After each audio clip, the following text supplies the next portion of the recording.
El teléfono sonó cuando estaba preparando mate en mi departamento de Palermo. Era temprano, apenas las 7:30 de la mañana, y el ruido cortó el silencio como un cuchillo. Dejé la pava en el fuego y corrí a atender pensando que sería mamá, la única persona capaz de llamar a esa hora sin considerar que podría estar durmiendo. «Diga», contesté con la voz todavía rasposa. «¿Marina Suárez?» La voz del otro lado sonaba formal, desconocida.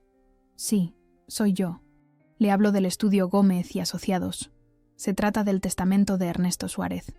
El nombre de mi padre resonó en la cocina vacía. Hacía 3 años que no lo veía, desde aquella tarde en que discutimos frente al obelisco y juré no volver a pisar su casa en San Telmo.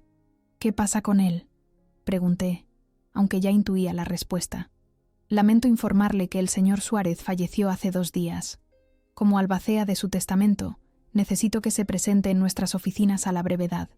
Me senté en la banqueta de la cocina, mientras la pava comenzaba a silbar. Las piernas me temblaban. No sentía tristeza, sino una mezcla extraña de culpa y alivio. Papá y yo nunca resolvimos nada. Nuestro último encuentro había sido una batalla campal, donde me acusó de abandonar el negocio familiar por un capricho de artista. «¿Está usted ahí?», insistió el abogado. «Sí, disculpe. ¿Cuándo debería presentarme?» «Si es posible, hoy mismo. Hay asuntos urgentes que resolver». Después de colgar, apagué el fuego y miré por la ventana.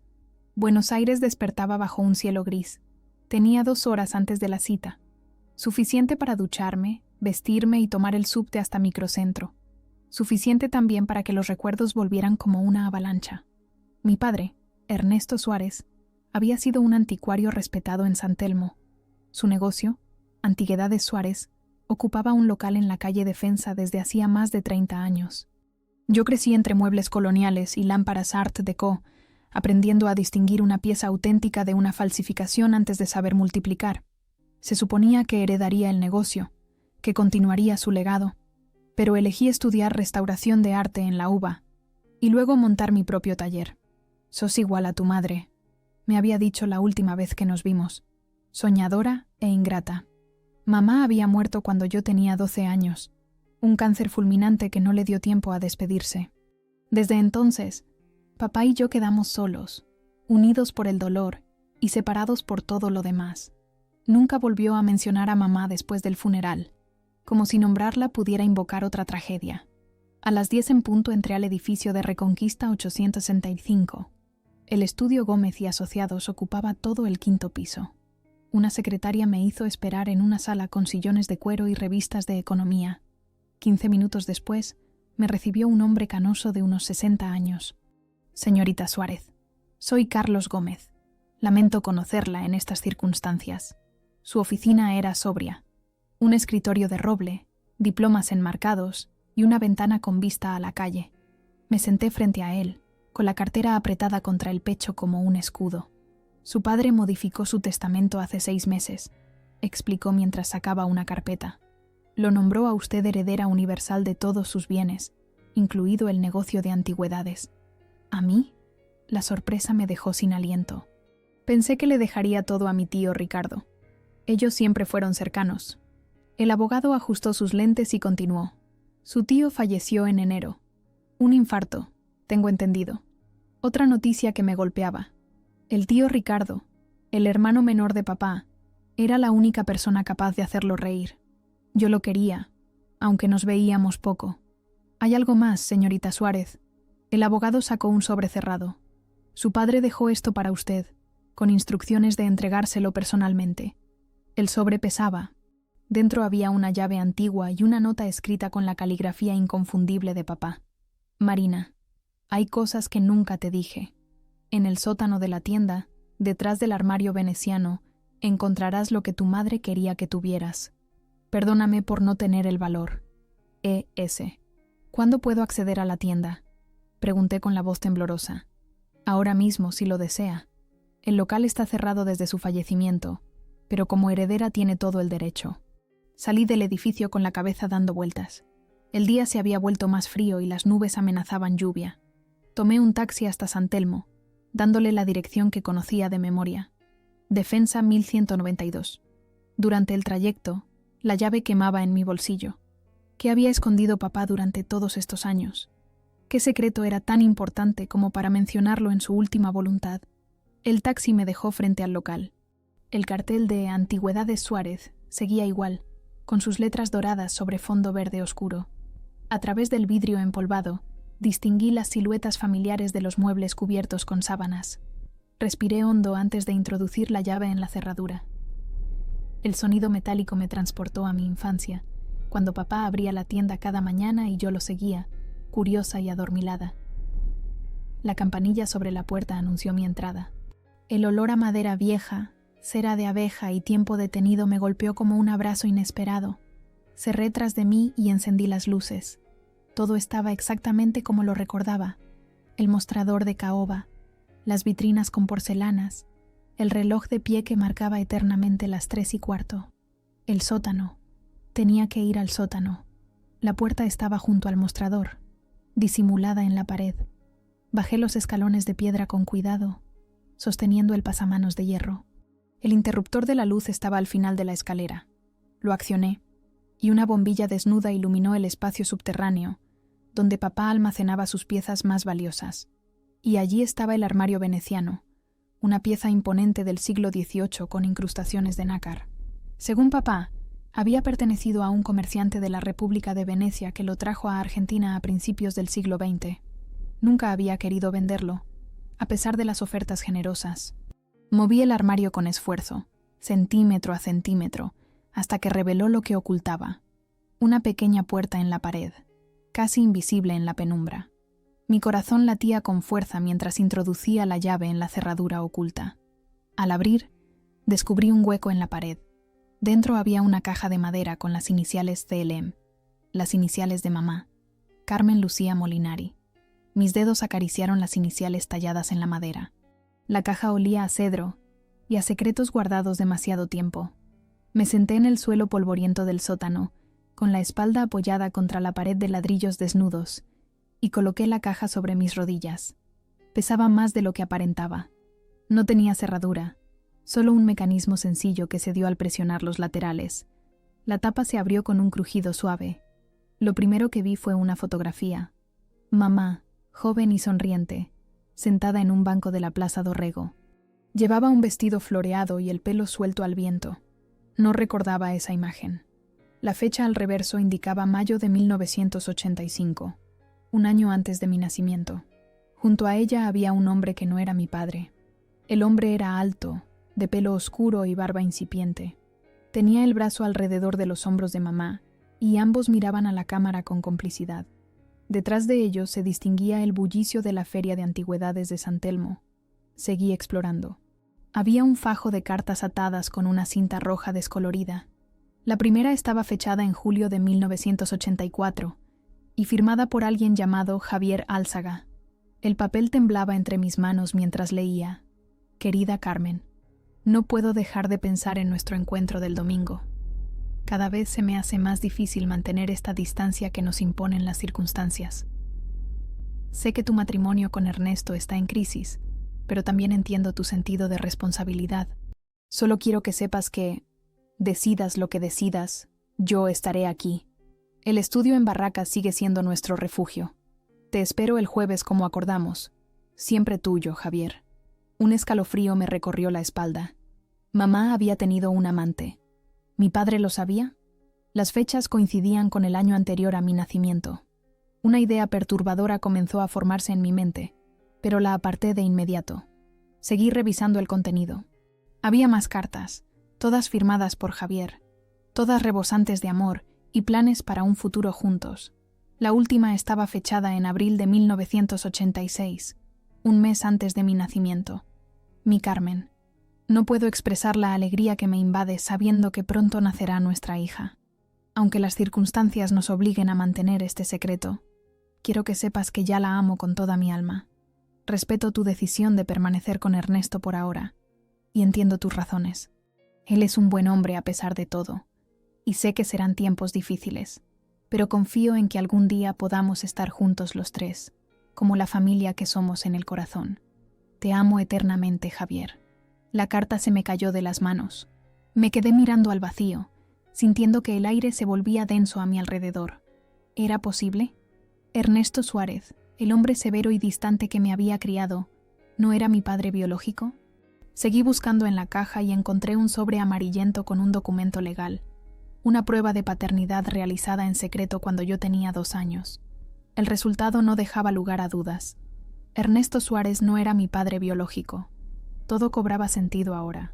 La distancia emocional de papá, su mirada siempre evaluadora, como si buscara en mí rastros de otra persona, sus comentarios sobre que yo no tenía la vena comerciante de los Suárez, la forma en que evitaba hablar de mamá. En el fondo de la caja había un pequeño cuaderno de tapas azules, el diario de mamá. Lo abrí con reverencia y comencé a leer su letra redondeada. Hoy le he dicho a Ernesto que estoy embarazada. Ha sonreído, por primera vez en meses. No puedo seguir con esta mentira, pero tampoco puedo destruir su felicidad. Javier entiende, aunque le duele. Dice que esperará lo que sea necesario, que lo único que importa es que yo y la bebé estemos bien. A veces pienso que no merezco tanto amor de 2 hombres tan distintos. Páginas y páginas de confidencias, miedos, esperanzas. Mamá describía su matrimonio con Ernesto como un error nacido del deber familiar y su relación con Javier como el amor que llegó demasiado tarde. Había entradas sobre mí, sobre cómo Ernesto se mostraba cada vez más frío a medida que yo crecía y no me parecía a él. La última entrada estaba fechada 1 semana antes de su muerte. El médico dice que no me queda mucho tiempo. He decidido contarle todo a Ernesto. Merece saber la verdad, aunque me odie por ello. Y Marina merece conocer a su verdadero padre algún día. Le he pedido a Javier que se mantenga alejado hasta que Ernesto decida qué hacer. Solo espero que mi pequeña pueda entender algún día por qué tomé estas decisiones. Cerré el diario y lo abracé contra mi pecho. Las lágrimas corrían libremente por mis mejillas. Mamá había muerto antes de poder confesar. Y papá, Ernesto, había guardado este secreto durante casi 30 años. ¿Cuándo se había enterado? ¿Lo supo siempre o lo descubrió después de la muerte de mamá? En el fondo de la caja quedaba un sobre. Contenía una dirección en Barracas y una llave pequeña. También había una fotografía de un edificio de ladrillo rojo con grandes ventanales, un antiguo taller reconvertido en viviendas. Bajo la foto, una nota con la letra de mamá. Nuestro lugar. Para Marina cuando sea el momento. Me levanté, guardando todo en la caja excepto la dirección y la llave. Necesitaba aire. Subí las escaleras tambaleándome, con la mente en ebullición. Al llegar a la tienda, la luz del atardecer se filtraba por los ventanales, creando sombras alargadas entre los muebles cubiertos. Me detuve frente al retrato de Ernesto que colgaba tras el mostrador. Su mirada severa parecía seguirme, como juzgando cada uno de mis movimientos. Durante años había intentado ganarme su aprobación, entender por qué nunca parecía satisfecho conmigo. Ahora sabía la respuesta. ¿Por qué no me lo dijiste?, susurré al retrato. ¿Por qué esperar a morir para mostrarme la verdad? El teléfono de la tienda sonó, sobresaltándome. Por un momento absurdo pensé que sería él, llamando desde algún lugar para explicarse. Descolgué con mano temblorosa. ¿Antigüedades Suárez?, dije con voz quebrada. ¿Marina? Soy Carlos, el abogado. Quería asegurarme de que encontró lo que buscaba. Sí, lo encontré, respondí, sin saber qué más decir. Hay algo más que debo decirle. Su padre dejó un sobre para un tal Javier Álzaga, con la dirección de un estudio en Barracas. Me pidió que se lo entregara a usted si decidía abrir la caja de su madre. ¿Quiere que se lo lleve a la tienda? Mi corazón dio un vuelco. ¿Está usted ahí ahora mismo? A 2 cuadras. Iba camino a mi casa. Espéreme, por favor. Colgué y me apoyé en el mostrador para no caerme. Ernesto lo sabía todo, y no solo había guardado el secreto, sino que había dejado un mensaje para Javier. ¿Qué significaba esto? 15 minutos después, Carlos Gómez me entregaba un sobre manila sellado. En el frente, con la caligrafía precisa de Ernesto, se leía: para Javier Álzaga. Para ser entregado después de mi muerte, solo si Marina decide buscar la verdad. ¿Quiere que le explique los siguientes pasos legales respecto a la herencia?, preguntó el abogado. Mañana, respondí. Hoy necesito procesar todo esto. Cuando se fue, volví a quedar sola en la tienda silenciosa. El sobre pesaba en mis manos como una sentencia. No estaba dirigido a mí, pero sentía que tenía derecho a saber qué decía antes de buscar a un desconocido que resultaba ser mi padre biológico.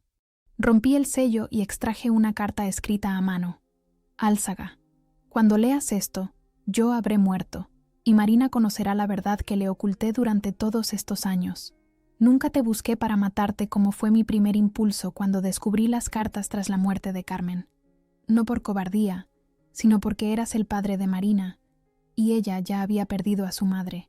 No fui el padre que ella merecía. Cada día veía en su rostro tus rasgos, no los míos, y eso alimentó un resentimiento del que me avergüenzo. La crié como pude, con más deber que amor. Este es mi mayor fracaso. La dirección del estudio sigue siendo la misma. Nunca lo vendí, aunque era legalmente mío. Pensé en hacerlo 1000 veces, destruir ese lugar donde traicionaron mi confianza, pero algo me lo impidió siempre. Quizás sabía que este día llegaría. No te pido perdón ni te lo ofrezco. Solo te pido que la cuides como yo no supe hacerlo. Ella tiene tu creatividad, tu forma de ver el mundo. Yo nunca entendí esa parte de ella. Ernesto Suárez. Me dejé caer en la silla tras el mostrador, la carta arrugada entre mis dedos. Una risa amarga brotó de mi garganta, mezclándose con el llanto. Tantos años de incomprensión, de sentirme inadecuada, y todo se reducía a esto. Un hombre criando a la hija de otro, incapaz de separar su dolor de su deber. Tomé mi teléfono y busqué Javier Álzaga en Internet. Aparecieron varios resultados. Uno destacaba: Javier Álzaga, reconocido restaurador y experto en arte colonial, inaugura exposición en el Centro Cultural Recoleta. Había una fotografía reciente. Un hombre de unos 60 años, pelo canoso pero abundante, barba bien recortada y ojos, mis ojos, mirando directamente a la cámara. Junto a él, varias pinturas restauradas de la época colonial. Restaurador, como yo. La conexión que nunca encontré con Ernesto estaba allí, en ese desconocido que compartía mi sangre y mi pasión. La dirección en Barracas. Tenía que ir. Ahora. El colectivo 39 avanzaba lentamente por Avenida Montes de Oca. Ya había oscurecido y las luces de la ciudad transformaban a Buenos Aires en ese animal nocturno que nunca duerme. Apreté la llave en mi bolsillo mientras consultaba la dirección por enésima vez. Avenida Patricios, 1053. Un antiguo edificio industrial reconvertido en lofts para artistas en los años 90, según había descubierto en mi búsqueda rápida. Me bajé 2 cuadras antes y caminé el resto del trayecto, necesitando ese tiempo para ordenar mis pensamientos. Barracas había cambiado desde la última vez que estuve allí. Los viejos galpones industriales convivían ahora con cafeterías de especialidad y estudios de diseño, parte de esa transformación que estaba viviendo el sur de la ciudad. El edificio de ladrillo rojo se alzaba imponente en la esquina, exactamente como en la fotografía. Un cartel discreto en la entrada anunciaba: Talleres Patricios, espacio de arte. La puerta principal estaba entreabierta. Entré a un patio interior donde algunas plantas en macetas luchaban por sobrevivir al otoño porteño. Una escalera de hierro conducía a los pisos superiores. Según la dirección, buscaba el estudio 3B. Subí despacio, escuchando el eco de mis pasos en la estructura metálica. El lugar tenía ese olor particular de los espacios creativos, una mezcla de pintura, madera, papel y café. En el segundo piso, un pasillo largo llevaba a varias puertas numeradas. Allí estaba, 3B. Una placa de bronce indicaba: J. Álzaga, restauración. Me quedé paralizada frente a la puerta. ¿Qué iba a decir? Hola, creo que eres mi padre biológico. El hombre que me crió acaba de morir, y descubrí toda la verdad en una caja oculta. Sonaba absurdo incluso en mi cabeza. Antes de que pudiera decidir, la puerta se abrió. Un hombre salía cargando un tubo para transportar lienzos. Se detuvo en seco al verme. Era él. Más viejo que en las fotos recientes de Internet, con más canas y algunas arrugas nuevas, pero indudablemente él. Sus ojos, mis ojos, se abrieron con sorpresa. ¿Marina? Su voz sonaba incrédula. El tubo cayó al suelo con un golpe sordo. Nos quedamos mirándonos en silencio, 2 extraños conectados por sangre y secretos. ¿Cómo? Comenzó, pero se interrumpió. incapaz de formular la pregunta completa. Ernesto murió, dije simplemente. Dejó una caja con cartas, fotos, la verdad. Javier Álzaga se pasó la mano por el pelo canoso, un gesto que yo misma hacía cuando estaba nerviosa. Verlo fue como un golpe, una confirmación física de lo que ya sabía. «Entra, por favor», dijo finalmente recogiendo el tubo. Llevo 30 años esperando esta conversación. El estudio era amplio, con techos altos y ventanales que ahora reflejaban la noche. Olía a aguarrás y a barniz. En las paredes colgaban lienzos en diferentes etapas de restauración. Una mesa grande ocupaba el centro del espacio, cubierta de herramientas que reconocí inmediatamente: pinceles, espátulas, pigmentos. «Te pareces tanto a ella», murmuró mientras cerraba la puerta. «Cuando te vi en aquella exposición en la UBA hace 2 años, casi me desmayo. Eras Carmen con 30 años menos». «¿Me viste?», pregunté sorprendida. «¿Por qué no dijiste nada?». Se acercó a una pequeña cocina en la esquina del estudio y puso agua a calentar. «¿Té o mate?», ofreció. «Mate», respondí automáticamente. Mientras preparaba el mate con movimientos precisos, comenzó a hablar. No me correspondía aparecer y destruir la imagen que tenías de tu familia. Carmen me hizo prometer que respetaría la decisión de Ernesto, cualquiera que fuera. Cuando ella murió, esperé que él me contactara, que te contara la verdad. Pasaron los años y nada sucedió. Intenté seguir tu vida desde lejos. Supe que estudiabas restauración y sentí orgullo, supongo. Me extendió el mate y nos sentamos frente a frente en 2 sillones desgastados junto a la ventana. La ciudad brillaba a nuestros pies. «¿Cómo se conocieron mamá y tú?», pregunté después de tomar el primer sorbo. Javier sonrió con nostalgia. «En la feria de San Telmo. Yo acababa de volver de España, donde había estudiado restauración. Ella buscaba a quien restaurara un biombo japonés para la tienda de Ernesto. Fue instantáneo, pero ella estaba casada». Asintió, aceptando el reproche implícito. «No lo planeamos, te lo juro. Nos encontramos para hablar del trabajo y terminamos hablando de todo. Carmen estaba infeliz en su matrimonio. Ernesto era un buen proveedor, pero un hombre frío, obsesionado con el negocio. Ella se sentía invisible. Se levantó y fue hasta un estante. Volvió con una caja de madera similar a la que había encontrado en la tienda. Tengo mis propios recuerdos guardados», dijo, abriéndola. «Mira, este es el primer trabajo que hicimos juntos». Me mostró fotografías del antes y después de un hermoso biombo con escenas de grullas y cerezos en flor. Reconocí la pieza. Había estado en la tienda durante toda mi infancia. Cuando descubrió que estaba embarazada, ya llevábamos casi 1 año viéndonos en secreto. Continuó. Ernesto y ella llevaban tiempo intentando tener un hijo sin éxito. Carmen decidió que lo mejor para todos era mantener la ficción de que eras hija de Ernesto. «¿Y tú aceptaste así, sin más?», negó con la cabeza. «Lo discutimos durante semanas. Yo quería que dejara a Ernesto, que formáramos una familia, pero Carmen era muy consciente de las apariencias, de lo que significaría un escándalo para el negocio de los Suárez, de cómo te afectaría crecer con ese estigma.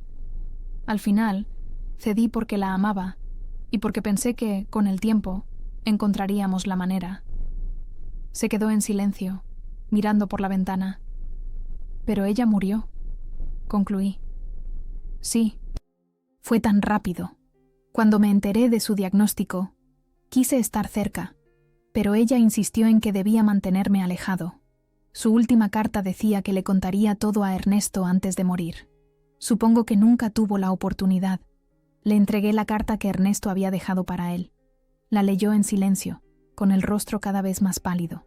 Entonces lo supo siempre», murmuró cuando terminó. «Y te crió sabiendo que no eras su hija». «No me crió», corregí con amargura. «Me toleró. Ahora entiendo por qué nunca fui suficiente para él. Por qué miraba mi pasión por el arte con tanto desprecio. Marina, no, está bien.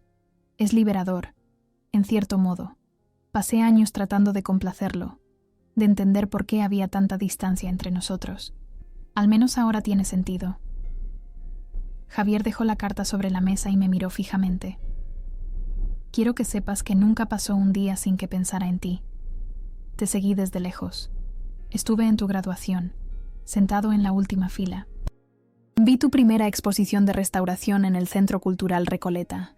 Incluso... dudó un momento.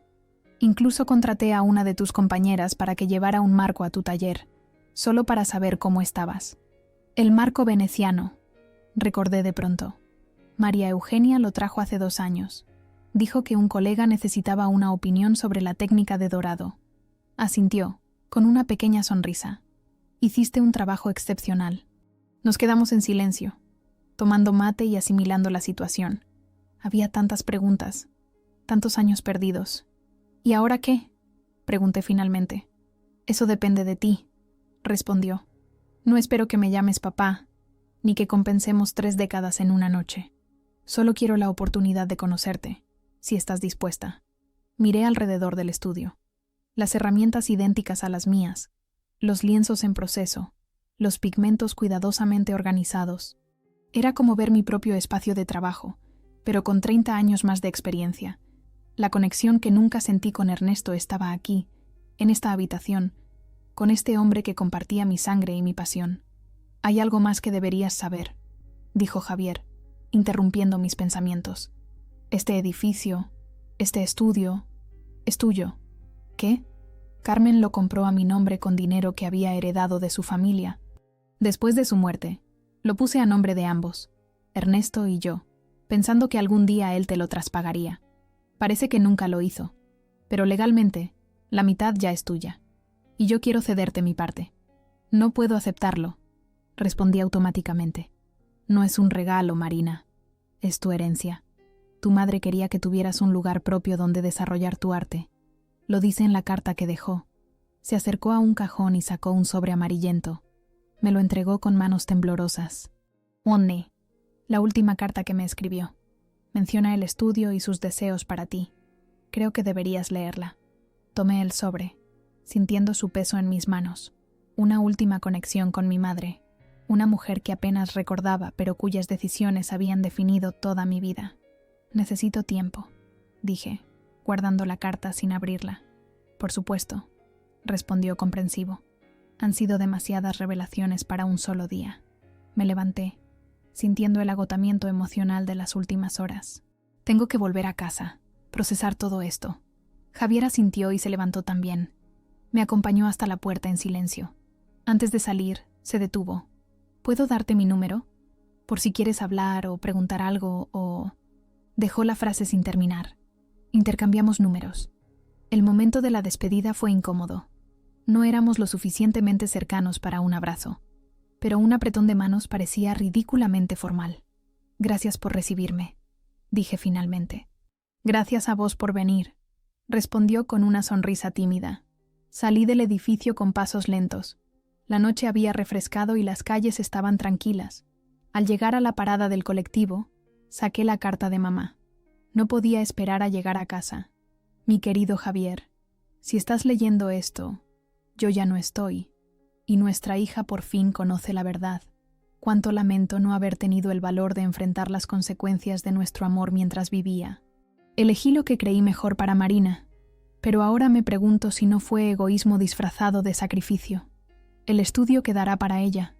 Es mi deseo que desarrolle allí su talento, lejos de la influencia de Ernesto, quien nunca entendió el valor del arte por encima del comercio. Cuídala en mi ausencia, pero respeta su espacio. Ella tiene mi terquedad y tu sensibilidad. Necesitará tiempo. Te amé hasta mi último aliento, y a través de nuestra hija, ese amor perdurará más allá de mí. Siempre tuya, Carmen. Doblé la carta cuidadosamente mientras el colectivo se acercaba. Al subir, miré por última vez el edificio de ladrillo rojo. En una de las ventanas superiores, la luz seguía encendida. Javier, mi padre, probablemente estaría tan abrumado como yo. Mañana tendría que volver a la tienda de Ernesto, enfrentar su ausencia y decidir qué hacer con su legado.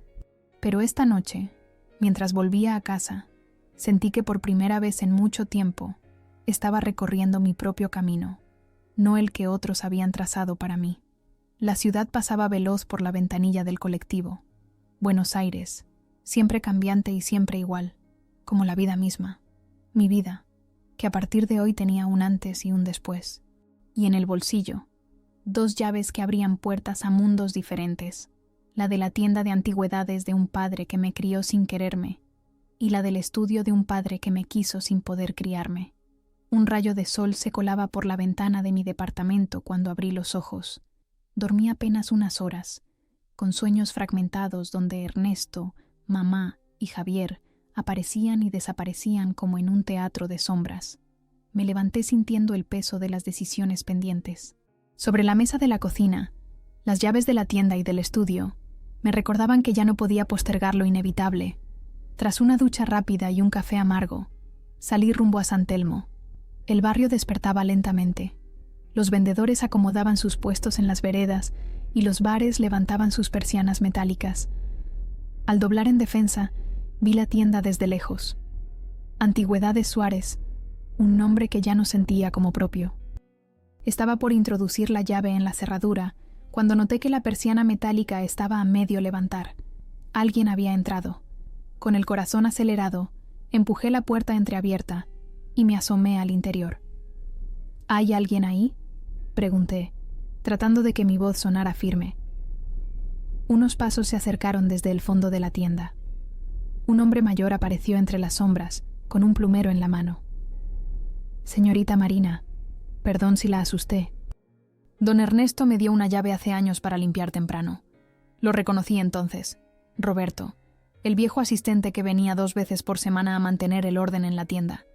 Un hombre silencioso que siempre trabajaba en las horas muertas, casi como un fantasma. Ernesto rara vez lo mencionaba. Roberto, no sabía que seguías viniendo. Todos los martes y viernes, como desde hace 15 años», contestó con una sonrisa triste. Me enteré de lo de don Ernesto por el diario. Una pena grande.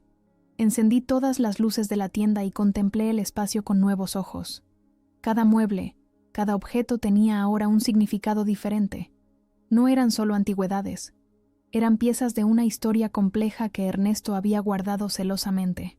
¿Te ha dicho el abogado qué pasará con la tienda?, preguntó Roberto mientras continuaba quitando el polvo a una vitrina con miniaturas francesas. Soy la heredera universal. Todo es mío ahora. Roberto asintió, como si la noticia no le sorprendiera. Don Ernesto siempre dijo que sería así, aunque ustedes no se llevaran bien últimamente. Me senté en el taburete detrás del mostrador, el mismo donde Ernesto pasaba horas catalogando piezas y negociando con clientes. ¿Qué más te contaba sobre mí?, pregunté, súbitamente interesada en la perspectiva de este hombre que había compartido tantas horas con mi padre, con Ernesto. Roberto dejó el plumero y se acercó. Era un hombre menudo, de unos 70 años, con el pelo completamente blanco y manos nudosas de artesano. No era hombre de muchas palabras, como sabrá, pero cuando usted decidió estudiar restauración, lo vi realmente afectado. Una noche, después de cerrar, bebió más grapa de la cuenta y me dijo: «Se parece tanto a su madre, Roberto. Tiene ese mismo espíritu que no pude retener». Las palabras me golpearon. Era la primera vez que escuchaba a Ernesto expresar algo remotamente parecido a un sentimiento. «¿Conociste a mi madre?», pregunté. «Sí, claro. Trabajé aquí durante sus últimos años. Una mujer hermosa y amable. Siempre se detenía a preguntarme por mi familia. Me traía medialunas cuando pasaba por la confitería Ideal. Don Ernesto era diferente cuando ella estaba viva. Menos rígido». Me llevé las manos al rostro. Era extraño escuchar sobre una faceta de Ernesto que nunca conocí. «Hay algo más que debería saber», continuó Roberto, mirando hacia la puerta como si temiera ser escuchado. «Don Ernesto estuvo enfermo mucho tiempo. Cáncer, como la señora Carmen. Lo supo hace más de 1 año, pero se negó a decírselo a nadie. Me hizo prometerle que guardaría el secreto. La revelación me dejó sin aliento. Ernesto enfermo, sufriendo en silencio, preparando su testamento y decidiendo finalmente revelar la verdad que había ocultado durante décadas. «¿Por qué no me lo dijo?», murmuré, más para mí misma que para Roberto. «Era un hombre orgulloso», respondió simplemente, «pero cambió en sus últimos meses. Lo encontré muchas veces mirando sus viejos álbumes de fotos. Una vez me mostró una donde usted tendría unos 5 años, sentada en ese escritorio pequeño que le había comprado. Me dijo: «No supe ser lo que ella necesitaba, Roberto». Un nudo se formó en mi garganta. La imagen de Ernesto contemplando el pasado con arrepentimiento no encajaba con el hombre frío que yo recordaba. «Hay algo más», dijo Roberto dirigiéndose al fondo de la tienda. «Me pidió que le entregara esto cuando usted viniera a hacerse cargo». Volvió con una caja de madera tallada que reconocí de inmediato. El joyero que Ernesto le había regalado a mamá en uno de sus aniversarios. «Está cerrado con llave», explicó Roberto. «Dijo que usted sabría cómo abrirlo». Tomé la caja entre mis manos. Pesaba más de lo que recordaba. La llave debía ser pequeña, delicada, como la que mamá llevaba en una cadena al cuello. La misma que me dio cuando cayó enferma y que yo guardaba en mi departamento, sin saber para qué servía realmente. «Gracias, Roberto.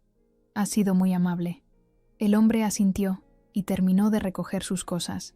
«¿Seguirá con el negocio, señorita?», preguntó antes de marcharse. «No lo sé todavía. Necesito tiempo para decidir». «Entiendo. Si me necesita, sabe dónde encontrarme. Y si decide vender... bueno, hay piezas aquí que merecen ir a buenos hogares». Cuando se fue, quedé sola en la tienda silenciosa. Me senté en la pequeña oficina trasera, donde Ernesto llevaba las cuentas. Todo estaba meticulosamente ordenado. Libros de contabilidad, facturas, catálogos. En el cajón superior encontré una agenda con los datos de sus clientes habituales, muchos de ellos coleccionistas que compraban a través suyo desde hacía décadas. En otro cajón hallé fotografías antiguas. Ernesto joven, con el pelo oscuro y sin las arrugas profundas que marcaron sus últimos años. Mamá sonriente, con un vestido de verano. Yo de niña, siempre un poco apartada, como si ya entonces sintiera que no pertenecía del todo a ese mundo. El teléfono interrumpió mis pensamientos. Era Carlos Gómez, el abogado. «Buenos días, Marina. ¿Has tenido tiempo de revisar la documentación que te di ayer?» «La verdad es que no. Ha sido complicado asimilar todo. Lo entiendo. Cuando estés lista necesitamos hablar sobre el futuro de la tienda. Hay ofertas de compra que Ernesto recibió en sus últimos meses. Nada concreto, pero personas interesadas. Y también está el asunto de los impuestos y las deudas pendientes». «¿Deudas?», pregunté sorprendida. Pensé que el negocio iba bien. Hubo un silencio incómodo al otro lado de la línea. El tratamiento médico de Ernesto era costoso y no estaba cubierto en su totalidad por la obra social. Tuvo que pedir préstamos. No es una suma imposible de manejar, pero deberías saberlo antes de tomar decisiones. Cuando colgué, me quedé mirando al vacío. La situación era más complicada de lo que imaginaba. Ernesto no solo me había dejado su negocio, sino también sus deudas, y lo había hecho sabiendo que yo tenía derecho a otra herencia, el estudio en Barracas. Pasé el resto de la mañana revisando papeles, tratando de entender la situación financiera real de la tienda. Para mi sorpresa, descubrí que, a pesar de las deudas médicas, el negocio seguía siendo rentable. Ernesto tenía clientes fieles y piezas valiosas en su inventario. Con una buena gestión, las deudas podrían saldarse en menos de un año. A mediodía, mi celular vibró. Era un mensaje de Javier. «¿Cómo estás hoy?». Sin presiones, solo quería saber si necesitas algo. No sabía qué responder. La situación era demasiado extraña. Un padre que acababa de conocer preocupándose por mí mientras lidiaba con el legado de otro, que nunca se había expresado así en vida. «Estoy en la tienda, revisando papeles. Todo es más complicado de lo que pensaba». Envié el mensaje, y casi de inmediato llegó la respuesta. «¿Puedo ayudar en algo?». Conozco bien el mercado de antigüedades. Me quedé mirando la pantalla, considerando la oferta. ¿Qué pensaría Ernesto si supiera que estaba contemplando la posibilidad de que Javier Álzaga, el hombre con quien su esposa lo traicionó, me ayudara con su negocio? Pero Ernesto ya no estaba, y yo necesitaba consejo de alguien que entendiera este mundo. Tal vez. Necesito tiempo para ordenar mis ideas. No era un sí, pero tampoco un no. Era lo más que podía ofrecer en ese momento. Por la tarde, sonó la campanilla de la puerta. Una mujer mayor entró a la tienda, elegante, y con ese aire aristocrático tan característico de cierta clase porteña. «Disculpe, busco a Ernesto Suárez», dijo, mirando alrededor con curiosidad. «Lo lamento. El señor Suárez falleció hace unos días. Soy su hija, Marina». La mujer se llevó una mano al pecho, genuinamente afectada. «Qué terrible noticia. Ernesto y yo teníamos una cita para hoy». Quería mostrarme una cómoda francesa que encontró recientemente. Recordé haber visto la cita en la agenda. Elena Aguirre, 16-0, seguido de cómoda Luis XV. Debe referirse a esta pieza, dije, guiándola hacia el fondo de la tienda, donde una hermosa cómoda con marquetería elaborada esperaba bajo una tela protectora. Los ojos de la mujer se iluminaron al verla. Es exactamente lo que buscaba para mi casa en Recoleta. Ernesto siempre sabía encontrar las piezas perfectas. Mientras la señora examinaba la cómoda, comentando sus detalles y la calidad de la restauración, me di cuenta de algo. Conocía estas piezas. Había crecido entre ellas, aprendiendo a valorar su historia y belleza. Podía hablar de períodos, estilos y técnicas con la misma fluidez que Ernesto. Cuando la señora decidió comprar la cómoda, me sorprendí a mí misma negociando el precio con firmeza pero amabilidad, exactamente como había visto hacer a Ernesto cientos de veces. «Eres igual que tu padre», comentó la señora mientras firmaba el cheque. «Tienes su ojo para los detalles y su honestidad en los negocios». La frase me dejó pensativa. Durante toda mi vida había intentado distanciarme de Ernesto, rechazando su mundo comercial para dedicarme al arte de la restauración, pero quizás había absorbido más de él de lo que estaba dispuesta a admitir. Cuando cerré la tienda esa noche, tomé una decisión. No vendería el negocio, al menos no de inmediato. Me debía a mí misma la oportunidad de explorar esa parte de mi herencia. De vuelta en mi departamento, busqué la pequeña llave que mamá me había dejado. Encajaba perfectamente en la cerradura del joyero. Dentro encontré algo inesperado. No joyas, sino una carta manuscrita de Ernesto dirigida a mamá, fechada una semana antes de su muerte. Mi querida Carmen, nunca tuve el valor de decirte esto en persona, pero siempre supe la verdad sobre Marina. No soy tan ciego como pensabas. Vi cómo la mirabas a ella, y cómo me mirabas a mí, y entendí la diferencia. Supe de Álzaga por casualidad, siguiéndote un día en que dijiste ir a ver a tu prima en Belgrano. No te lo reprocho. Nuestra unión fue más un acuerdo que un matrimonio por amor. Me dolió, sí, pero lo que más me duele ahora, cuando el tiempo se me acaba, es no haber sido capaz de amar a Marina como merecía, sabiendo que no llevaba mi sangre. Te pido perdón a ti, que ya no estás para escucharme, y le pediré perdón a ella cuando encuentre la manera. Mientras tanto, seguiré guardando este secreto, como último acto de orgullo o de cobardía. Ya no lo sé. Tuyo siempre, Ernesto. Dejé caer la carta sobre mi regazo, con lágrimas silenciosas rodando por mis mejillas. Ernesto lo había sabido siempre. Cada gesto frío, cada mirada distante, no era por decepción hacia mí, sino por su propio conflicto interno. No sabía si esto hacía las cosas mejor o peor. Mi teléfono volvió a vibrar. Era otro mensaje de Javier. ¿Querés hablar mañana? Puedo pasar por la tienda o nos vemos en el estudio, como prefieras. Esta vez, mi respuesta fue inmediata. Mañana en la tienda a las 10. Hay cosas que necesito contarte. Había tomado una decisión. Si iba a entender quién era realmente, necesitaba abrazar todas las partes de mi historia, incluidas las dolorosas. Y para eso, necesitaba la ayuda tanto de Javier como del legado de Ernesto. El café humeaba en 2 tazas sobre el mostrador de caoba cuando Javier entró en la tienda. Me había adelantado a prepararlo en la pequeña cocinita que Ernesto tenía en la trastienda, donde solía hacer sus pausas solitarias entre cliente y cliente. El aroma a café recién molido flotaba en el aire, mezclándose con el olor a cera de abeja y madera antigua.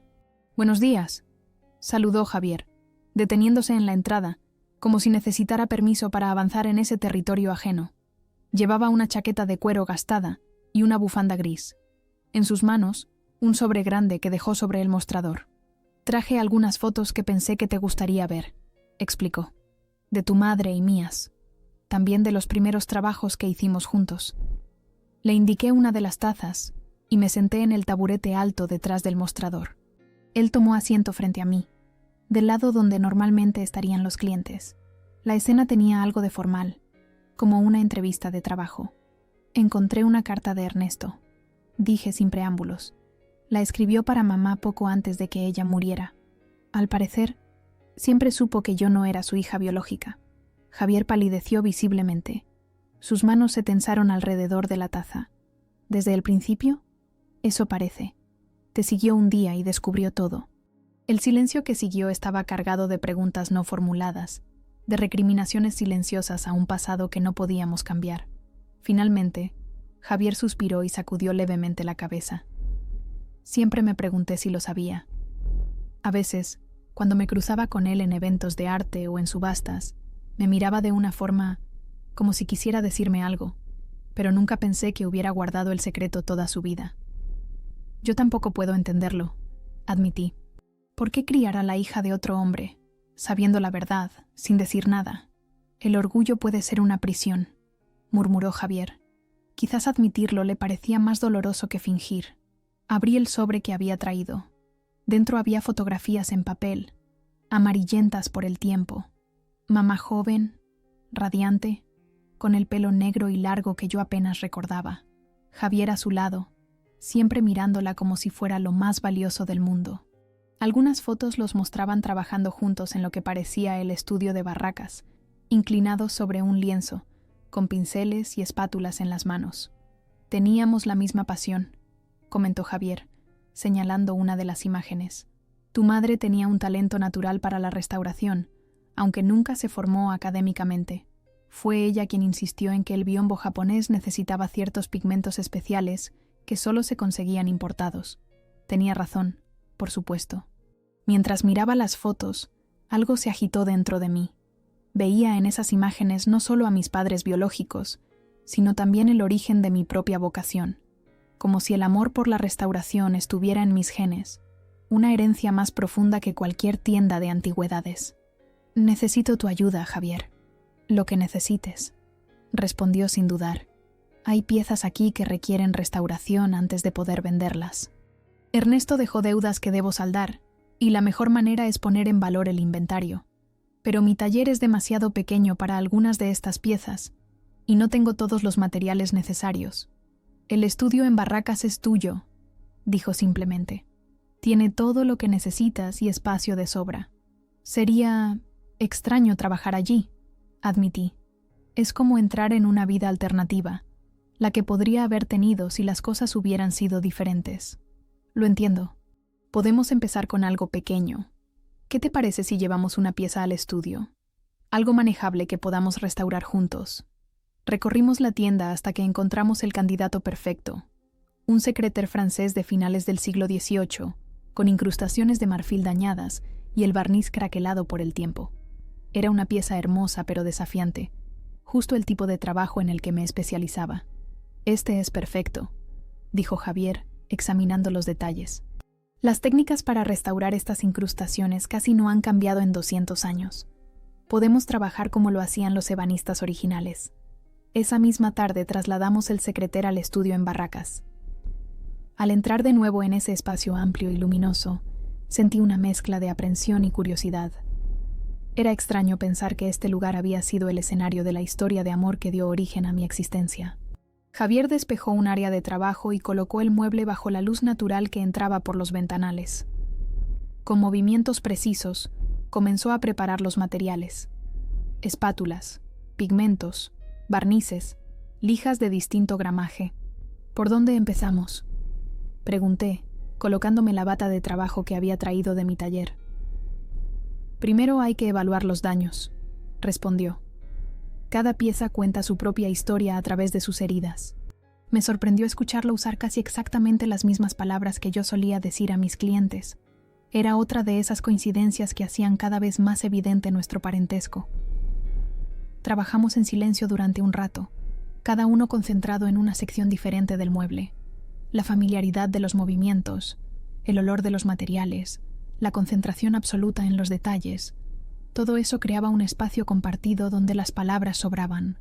«Tienes la misma forma de sostener la espátula que Carmen», comentó Javier después de un largo silencio, con los dedos en ángulo, como si fuera una extensión de tu mano. Lo miré sorprendida. Nunca había pensado en ello, pero era cierto. Tenía gestos que no recordaba haber aprendido de nadie, pequeños hábitos que parecían venir de una memoria más antigua que mis propios recuerdos. Las horas pasaron volando. A medida que trabajábamos, Javier me iba contando anécdotas de su carrera como restaurador, de proyectos complicados y descubrimientos inesperados bajo capas de pintura. Yo compartí mis propias experiencias, los retos de establecerme como profesional independiente, las satisfacciones de devolver la vida a piezas olvidadas. Cuando la luz comenzó a menguar, nos detuvimos para contemplar nuestro progreso. El secreter empezaba a mostrar su verdadera belleza bajo nuestras manos expertas. «Formamos un buen equipo», dijo Javier, con una sonrisa cautelosa. «Sí, eso parece», admití, sorprendida por lo cómoda que me había sentido trabajando a su lado. En los días siguientes, establecimos una rutina. Por las mañanas atendía la tienda de Ernesto, recibía clientes, organizaba el inventario y revisaba las cuentas. Por las tardes, iba al estudio en Barracas para trabajar en la restauración del secreter y otras piezas que fuimos trasladando gradualmente. Poco a poco, fui conociendo mejor a Javier. Descubrí que era un hombre meticuloso y paciente, apasionado por su trabajo, pero también por la música clásica que sonaba constantemente en el estudio. Tenía un sentido del humor sutil y una memoria prodigiosa para los detalles históricos de cada período artístico. También descubrí pequeños gestos que me resultaban familiares porque eran los míos propios: la forma de fruncir el ceño ante un problema técnico, el hábito de morder ligeramente el labio cuando se concentraba, la manera de inclinar la cabeza para evaluar una pieza desde otro ángulo. Una tarde, mientras trabajábamos en la marquetería del secreter, me animé a preguntarle por qué nunca se había casado después de mamá. «Hubo algunas mujeres en mi vida», respondió, sin apartar la vista de la pieza que estaba puliendo, «pero nunca sentí con nadie lo que sentí con Carmen. Y además, siempre estaba el pensamiento de que tenía una hija en algún lugar de la ciudad. Formar otra familia me parecía, no sé, como una traición. ¿Nunca pensaste en contarme la verdad cuando crecí?». Dejó la pieza y me miró directamente. «Todos los días, especialmente cuando supe que te dedicabas a la restauración. Pero respetar los deseos de Carmen y de Ernesto me parecía lo correcto, por más que me doliera. Además», añadió con una sonrisa triste, «¿qué derecho tenía yo de aparecer y trastocar tu vida?».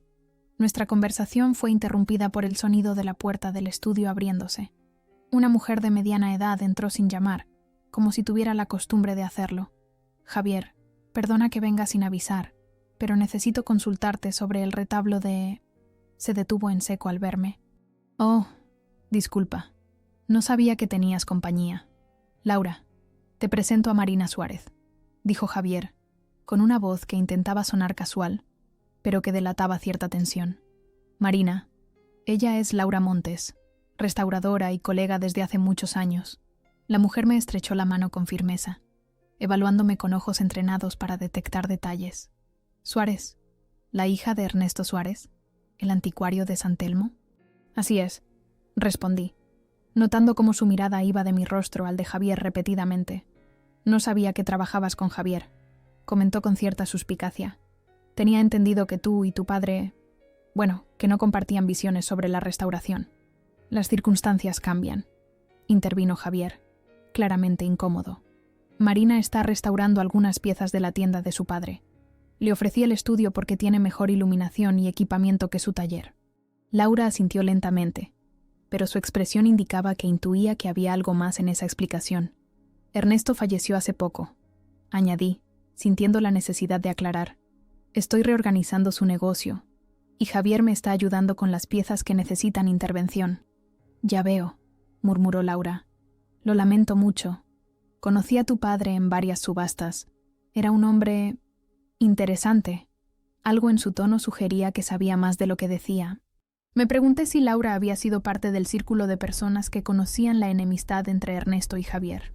«Laura y yo restauramos juntos el retablo de la iglesia de San Ignacio el año pasado», explicó Javier, intentando dirigir la conversación hacia terreno seguro. «Es una excelente especialista en policromía religiosa».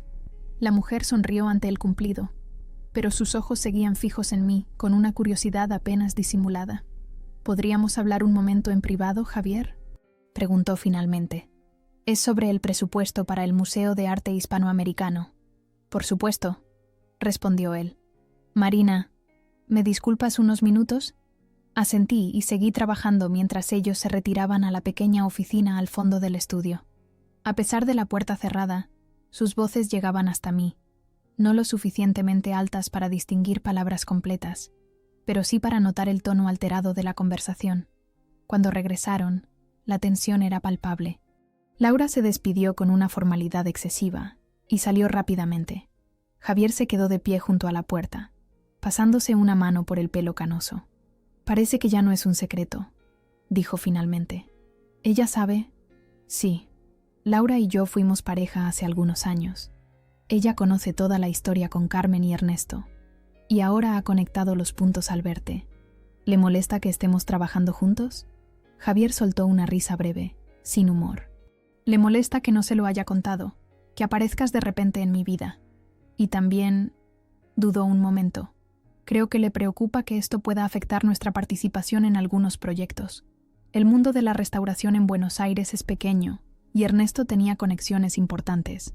Me sentí súbitamente expuesta, como si mi vida privada estuviera a punto de convertirse en tema de conversación en todo el circuito de anticuarios y restauradores de la ciudad. Quizás esto no fue buena idea», murmuré. «Debería llevarme las piezas de vuelta a la tienda». «No», respondió Javier con firmeza. «No vamos a escondernos como si hubiéramos hecho algo malo. Laura no dirá nada por ahora, me lo ha prometido. Y aunque lo hiciera, ¿qué importa? Tenemos derecho a conocernos, a trabajar juntos. La gente hablará. Dirán que me aproveché de la muerte de Ernesto para buscar a mi verdadero padre, que traicioné su memoria. Que hablen», dijo Javier, acercándose y tomando mis manos manchadas de barniz entre las suyas. «Carmen y Ernesto vivieron atrapados por el qué dirán. Yo pasé 30 años respetando un pacto de silencio. Ya es suficiente». Me sorprendió su vehemencia, tan distinta de su habitual calma. Por primera vez, vi en él no solo al artesano meticuloso, sino al hombre apasionado que había amado a mi madre contra todos los convencionalismos. Esa noche, al volver a mi departamento, recibí una llamada de Elena Aguirre, la clienta de la cómoda Luis XV. «Querida, he estado hablando con algunos amigos del círculo de anticuarios. Me han dicho que estás trabajando con Javier Álzaga. ¿Es cierto?». La noticia había corrido más rápido de lo que imaginaba. Laura no había perdido tiempo. «Estamos colaborando en la restauración de algunas piezas, sí», respondí con toda la naturalidad que pude. «Sabes que tu padre y Álzaga no se llevaban bien, ¿verdad? Hubo historias hace muchos años». «Estoy al tanto», dije, decidiendo enfrentar la situación de frente. «Pero Ernesto ya no está, y yo debo tomar mis propias decisiones sobre el negocio. Javier Álzaga es uno de los mejores restauradores del país, y necesito su experiencia». Hubo un silencio al otro lado de la línea, como si Elena estuviera procesando mi respuesta. «Entiendo», dijo finalmente. «Eres una mujer adulta. Solo quería asegurarme de que… de que sabes lo que haces». «Lo sé, señora Aguirre, y agradezco su preocupación, pero le aseguro que todo está bien». Cuando colgué, me sentí extrañamente liberada. Por primera vez desde que descubrí la verdad, había defendido abiertamente mi derecho a conocer a Javier, a trabajar con él, a explorar esa parte de mi identidad que me había sido negada durante tanto tiempo. El teléfono volvió a sonar. Esta vez era Javier. «Laura ha estado llamando a medio Buenos Aires», dijo sin preámbulos. «Ya me han contactado 3 colegas para preguntar si es verdad que estoy trabajando con la hija de Suárez». «Lo sé. Elena Aguirre acaba de llamarme para advertirme sobre ti», respondí, y ambos reímos al unísono. «¿Qué hacemos ahora?», preguntó. «Seguimos adelante», respondí con una seguridad que me sorprendió a mí misma. «Mañana llevaré el juego de sillas Luis XVI, que necesita retapizado. Y el viernes podríamos revisar juntos el inventario para decidir qué otras piezas merecen restauración». «Suena como un plan», dijo, y pude escuchar la sonrisa en su voz. «Buenas noches, Marina». «Buenas noches, Javier», respondí, aún no preparada para llamarlo papá, pero sintiendo que algo importante había cambiado entre nosotros. Esa noche soñé con la tienda de antigüedades y con el estudio en Barracas. En el sueño, ambos espacios se fusionaban en uno solo, donde Ernesto y Javier trabajaban lado a lado, restaurando el secrétaire francés, mientras mamá y yo los observábamos desde un rincón luminoso. No era un sueño triste, sino una especie de reconciliación imposible, como si mi subconsciente intentara integrar todas las piezas dispersas de mi historia. La lluvia golpeaba los cristales del estudio mientras terminábamos de aplicar la última capa de cera al secrétaire francés. Después de 3 semanas de trabajo meticuloso, la pieza había recuperado su esplendor original. Las incrustaciones de marfil brillaban con luz propia, y la madera había recobrado esos tonos miel y ámbar que el tiempo había opacado. «Quedó perfecto», dijo Javier pasando la mano suavemente por la superficie pulida. «¿Vas a venderlo o lo dejarás en exhibición?» «Creo que lo venderé. Ya tengo un posible comprador, un coleccionista de Recoleta, que llamó ayer preguntando específicamente por muebles franceses de ese periodo. En el mes que había pasado desde el descubrimiento de mi verdadera identidad, la tienda de Ernesto se había convertido en un negocio diferente. Seguía vendiendo antigüedades, pero ahora también ofrecía servicios de restauración y tasación. La combinación de mi formación técnica y los contactos de Javier en el mundo del arte había atraído a una nueva clientela, más interesada en la autenticidad y el valor histórico de las piezas que en su mera función decorativa. El teléfono de Javier sonó, interrumpiendo nuestros pensamientos. Mientras él atendía, me dediqué a ordenar las herramientas y materiales que habíamos utilizado. La organización meticulosa era algo que compartíamos, otra de esas coincidencias genéticas que seguían sorprendiéndome. Era el Museo Nacional de Arte Decorativo, anunció Javier al colgar. Quieren que evalúe una colección de miniaturas flamencas que acaban de recibir como donación. Algunas presentan deterioro y necesitan restauración urgente. Suena interesante, comenté. Lo es. Y me preguntaron si podría llevar a mi asistente, añadió con una sonrisa cauta. Parece que alguien les habló muy bien de tu trabajo con esmaltes y miniaturas. Me quedé inmóvil, con las manos suspendidas sobre la caja de pigmentos que estaba guardando. ¿Les dijiste quién soy? Les dije que eras Marina Suárez, una excelente restauradora especializada en materiales delicados. Nada más. Lo que quieras contar sobre nuestra relación es decisión tuya. Durante estas semanas habíamos establecido un equilibrio frágil pero funcional. Trabajábamos juntos, compartíamos conocimientos y gradualmente íbamos descubriendo esos pequeños detalles que hacen a una relación familiar. Gustos comunes, manías similares, formas de pensar que resonaban entre sí, pero todavía había algo contenido, como si ambos temiéramos dar un paso en falso. Gracias, dije finalmente. Me encantaría trabajar en ese proyecto. Cuando terminamos de limpiar el estudio, ya había oscurecido. La lluvia persistente había vaciado las calles de Barracas, dándole al barrio un aire fantasmal. Tomemos algo antes de irnos, sugirió Javier, señalando hacia la pequeña cocina del estudio. ¿Tengo vino o puedo preparar un té? Vino estaría bien, respondí, sorprendiéndome a mí misma con la facilidad con que aceptaba prolongar nuestra jornada. Javier sirvió 2 copas de Malbec y nos sentamos frente a la ventana, observando la lluvia que caía en diagonal, iluminada por las farolas de la calle. ¿Has pensado qué harás con la tienda a largo plazo?, preguntó después de un silencio cómodo. Era la pregunta que había estado evitando durante semanas. Cada día me resultaba más difícil dividir mi tiempo entre el local de San Telmo y el estudio en Barracas. Y aunque había logrado reducir considerablemente las deudas que Ernesto dejó, mantener el negocio requería una dedicación que me alejaba de mi verdadera pasión, la restauración. No lo sé, admití. Tengo sentimientos encontrados.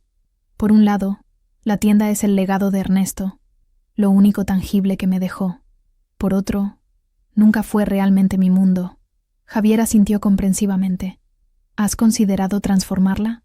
No tiene por qué seguir siendo exactamente lo que era en vida de Ernesto. He estado pensando en eso, confesé.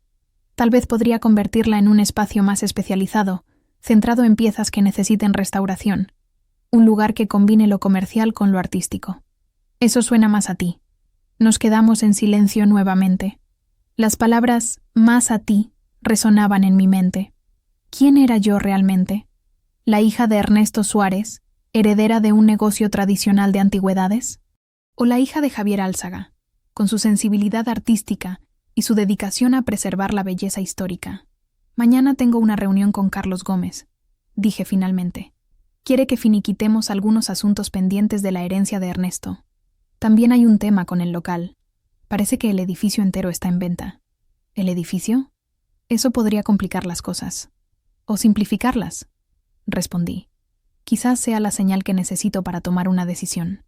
El vino había creado una atmósfera de confianza, y me encontré contándole a Javier algo que no había compartido con nadie más.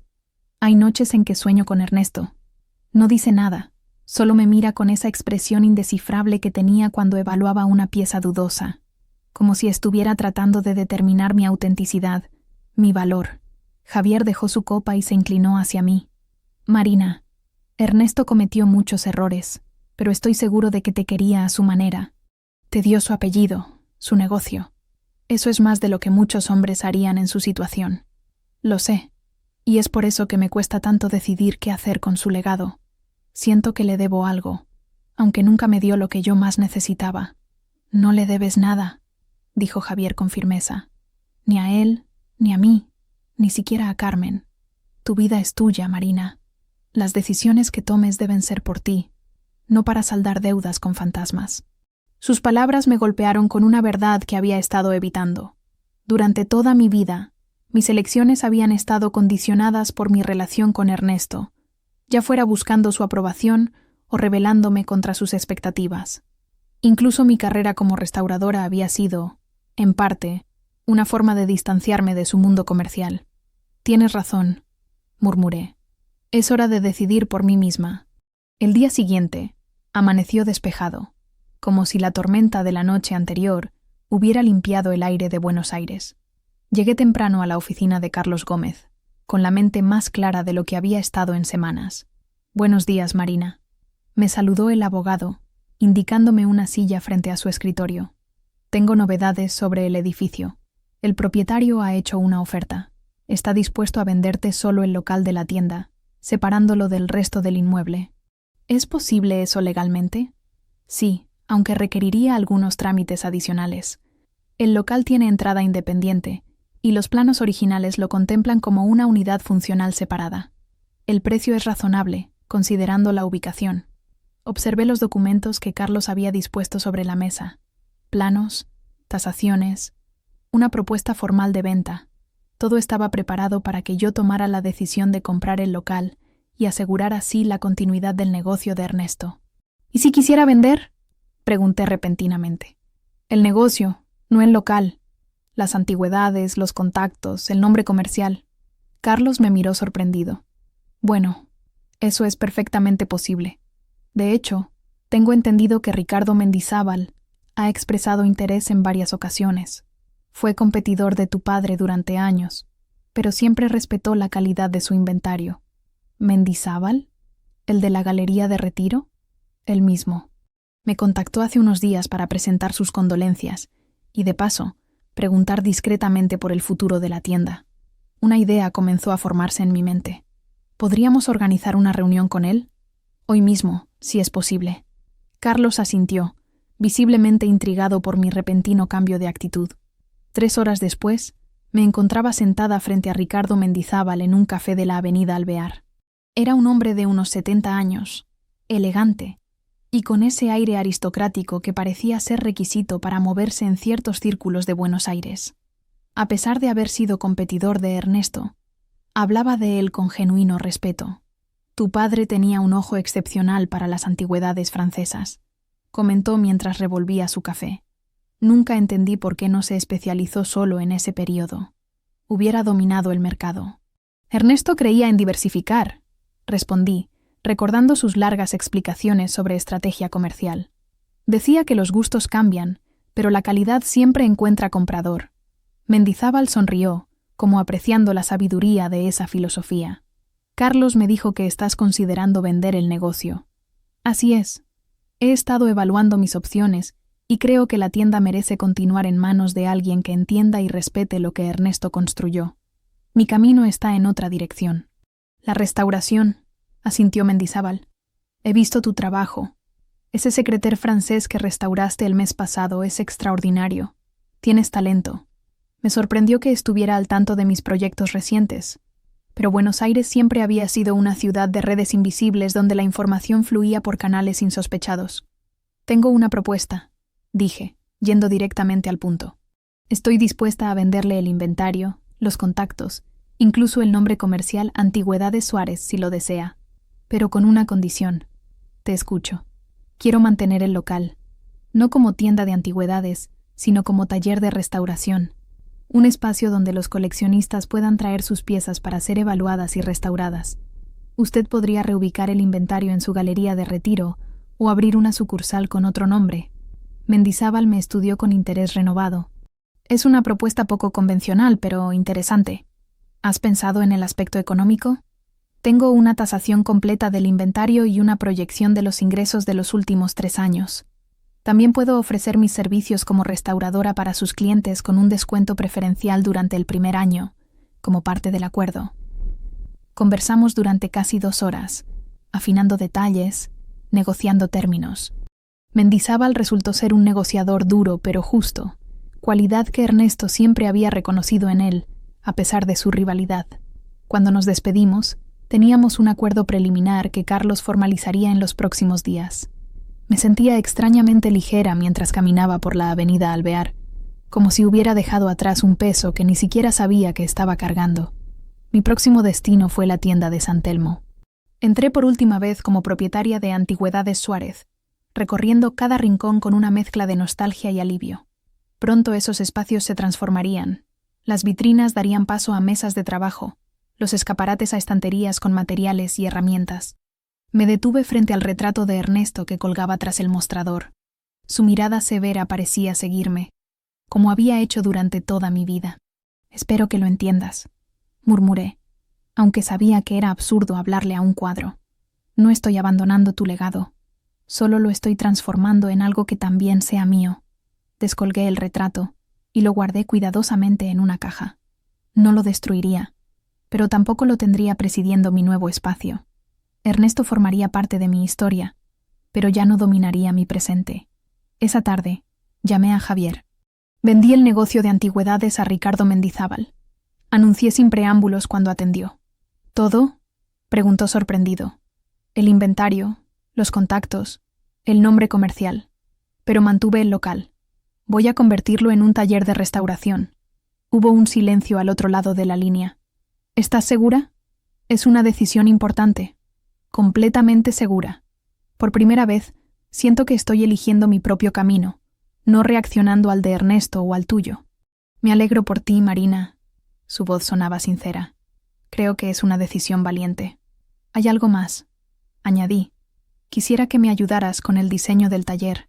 Nadie conoce mejor que tú cómo organizar un espacio de trabajo eficiente. Por supuesto. Será un placer. Nos quedamos en silencio un momento, pero no era un silencio incómodo. Era más bien como una pausa necesaria antes de dar el siguiente paso. «¿Javier?», dije finalmente. «Sí. Gracias por darme el espacio para tomar esta decisión por mí misma, por no presionarme en ninguna dirección. Es lo mínimo que podía hacer después de tantos años ausente», respondió con voz levemente quebrada. «Solo quiero que seas feliz, Marina, que encuentres tu lugar, sea cual sea. Creo que lo estoy encontrando, y me gustaría que formaras parte de él, si quieres. Me encantaría». 2 meses después, Restauraciones Suárez abría sus puertas en el mismo local donde Ernesto había vendido antigüedades durante 3 décadas. El espacio era irreconocible, luminoso, abierto, con grandes mesas de trabajo y vitrinas que ahora mostraban piezas en proceso de restauración, como un museo vivo del oficio. Javier y yo habíamos desarrollado una relación que, si bien aún estaba definiéndose, ya no cargaba con la incomodidad inicial. Compartíamos proyectos, conocimientos, a veces incluso cenas familiares en mi departamento o en su casa de San Cristóbal. No lo llamaba papá, tal vez nunca lo haría, pero el vínculo estaba ahí, auténtico y en constante crecimiento. La mañana de la inauguración, mientras acomodaba las herramientas en mi nuevo espacio, encontré una pequeña caja envuelta en papel simple sobre mi mesa de trabajo. No tenía tarjeta, pero reconocí inmediatamente la caligrafía de Javier en la nota que la acompañaba. «Esto perteneció a tu madre. Lo guardé todos estos años pensando que algún día sería tuyo. Creo que hoy es ese día. Con amor, J». Dentro de la caja había un anillo de plata con un pequeño camafeo tallado a mano. Recordaba vagamente haber visto a mamá usarlo en ocasiones especiales. Era delicado y hermoso, como todo lo que ella había amado. Me lo puse en el dedo anular de la mano derecha, donde encajó perfectamente. Luego miré alrededor. El taller que había creado, las herramientas dispuestas con precisión, los proyectos esperando en sus mesas de trabajo. Este era mi espacio, construido a partir de dos legados muy diferentes pero igualmente importantes. En una esquina discreta, había colocado dos fotografías en marcos idénticos. Ernesto detrás del mostrador de su tienda, con ese gesto severo pero digno que lo caracterizaba, y Javier en su estudio de barracas, inclinado sobre un lienzo con la concentración absoluta del artesano. Mis dos padres, tan distintos entre sí, cada uno aportando una parte de lo que yo era, y en el centro, presidiendo mi mesa de trabajo principal, una fotografía de mamá que nunca había visto hasta descubrir la caja en el sótano. Carmen sonriendo directamente a la cámara, con un pincel en la mano y salpicaduras de pintura en la mejilla. Libre, feliz, auténtica. Cuando los primeros clientes comenzaron a llegar, los recibí con la seguridad de quien por fin ha encontrado su lugar en el mundo. Un lugar propio, construido con fragmentos de historias complicadas, pero también con decisiones valientes. Un espacio donde el pasado no era una carga, sino un cimiento, y donde el futuro, por primera vez en mucho tiempo, se abría ante mí como una página en blanco, esperando ser escrita con mis propias manos.